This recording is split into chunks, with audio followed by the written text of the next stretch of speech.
मानिसहरूले क्षमा दिने र लिने हुन्छ नि हैन यो एज अ पास्टर हुँदाखेरि यसको टिचिङ मात्रै होइन यसलाई प्र्याक्टिकल रूपमा उतार्नलाई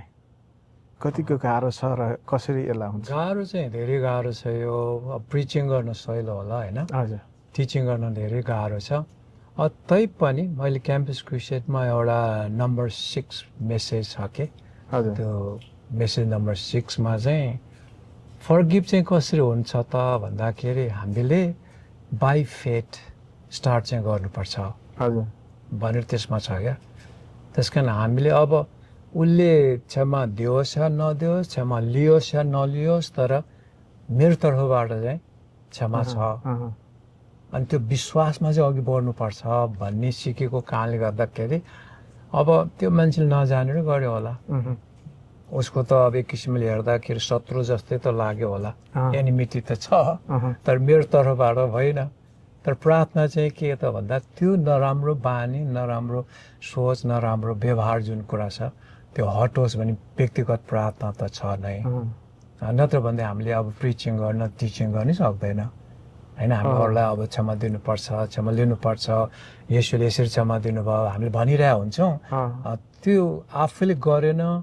एप्लाई गरेन भनेदेखि त त्यो काम जीवनमा देखिनु पर्यो त्यो गाह्रो चाहिँ थियो त्यस्तो अवस्था पनि थियो मसँग सङ्घर्षको कुराहरू अनि मैले भने अरूले तपाईँले क्षमा दिन सक्नुहुन्न त भन्ने कुराहरू पनि त्यति बेला पनि सोधेको थियो मलाई अरूहरूले क्षमा त दिइन्छ तर नराम्रो कुरालाई एक्सेप्ट गर्ने कुरा चाहिँ मेरो तर्फबाट चाहिँ हुँदैन कहिलेसम्म त भन्दा अब जहिलेसम्म ऊ सुध्रिँदैन जहिलेसम्म उसले नराम्रो गरिरहन्छ म त्यो एक्सेप्ट गर्नै सक्दैन होइन तर उसलाई क्षमा नदिने ऊ मेरो शत्रु त होइन तर उसले सम्झे पनि मेरो शत्रु त होइन तर उसले नराम्रो काम चाहिँ छोड्नै पर्छ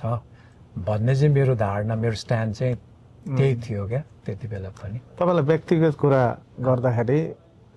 तपाईँलाई बाइबलमा छ नि अब मनपर्ने पदहरू मनपर्ने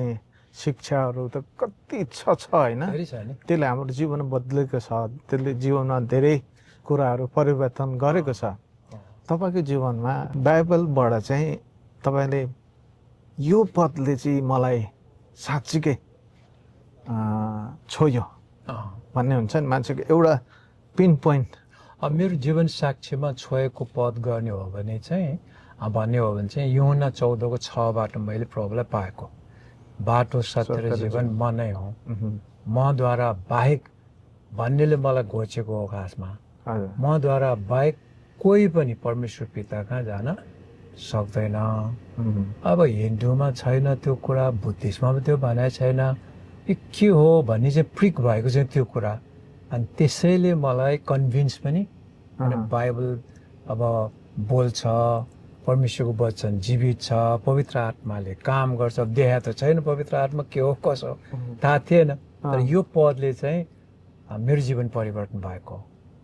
उहाँ मात्र ओहो घोरै छ यो यसो मैले त चिन्नु पर्ने रहेछ